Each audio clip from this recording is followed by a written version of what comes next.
நெல்லை அருகே சிந்து பூந்துறையில் மின்சாரம் தாக்கி ஆறுமுகம் என்ற முதியவர் உயிரிழந்திருக்கிறார். விவரங்களை செய்தியாளர் மாறனிடம் கேட்கலாம். மாறன், இந்த விபத்து எப்படி நேரிட்டது? விவரங்களை சொல்லுங்க.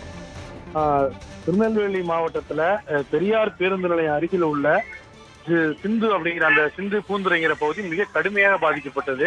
அந்த பகுதியில மழை வீடெல்லாம் மூழ்கி போற அளவுக்கு பாதிக்கப்பட்டிருந்தது. இந்த நிலையில அந்த பகுதியை சேர்ந்த ஆறுமுகம் என்பவர் அவர் மழை பாதிச்ச சமயத்துல அவங்க குடும்பத்தோட வீட்டுக்கு போயிட்டாங்க, வெளில போயிட்டாங்க. வீட்டை விட்டு வெளில போயிட்டாங்க.